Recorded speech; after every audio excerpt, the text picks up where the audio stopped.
ادب کا مہینہ ادب کے مہینے کے مقابل ہے، اور ادب کی چیزیں ایک دوسرے کا بدلہ ہیں۔ پس اگر کوئی تم پر زیادتی کرے تو جیسی زیادتی وہ تم پر کرے ویسی ہی تم اس پر کرو، اور اللہ سے ڈرتے رہو اور جان رکھو کہ اللہ ڈرنے والوں کے ساتھ ہے۔ اور اللہ کی راہ میں مال خرچ کرو اور اپنے آپ کو ہلاکت میں نہ ڈالو، اور نیکی کرو، بے شک اللہ نیکی کرنے والوں کو دوست رکھتا ہے۔ اور اللہ کی خوشنودی کے لیے حج اور عمرے کو پورا کرو، اور اگر راستے میں روک لیے جاؤ تو جیسی قربانی میسر ہو کر دو، اور جب تک قربانی اپنے مقام پر نہ پہنچ جائے سر نہ منڈاؤ۔ اور اگر کوئی تم میں بیمار ہو یا اس کے سر میں کسی طرح کی تکلیف ہو تو اگر وہ سر منڈا لے تو اس کے بدلے روزے رکھے یا صدقہ دے یا قربانی کرے۔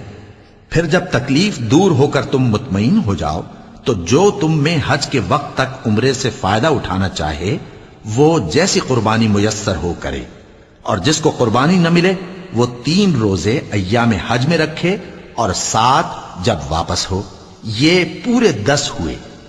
یہ حکم اس شخص کے لیے ہے جس کے اہل و عیال مکے میں نہ رہتے ہوں۔ اور اللہ سے ڈرتے رہو اور جان رکھو کہ اللہ سخت عذاب دینے والا ہے۔ حج کے مہینے معین ہیں جو معلوم ہیں، تو جو شخص ان مہینوں میں حج کی نیت کر لے تو حج کے دنوں میں نہ عورتوں سے اختلاط کرے، نہ کوئی برا کام کرے اور نہ کسی سے جھگڑے، اور جو نیک کام تم کرو گے وہ اللہ کو معلوم ہو جائے گا۔ اور زاد راہ یعنی رستے کا خرچ ساتھ لے جاؤ، کیونکہ بہترین زاد راہ پرہیزگاری ہے۔ اور اے اہل عقل، مجھی سے ڈرتے رہو، اس کا تمہیں کچھ گناہ نہیں کہ حج کے دنوں میں بذریعہ تجارت اپنے پروردگار سے روزی طلب کرو۔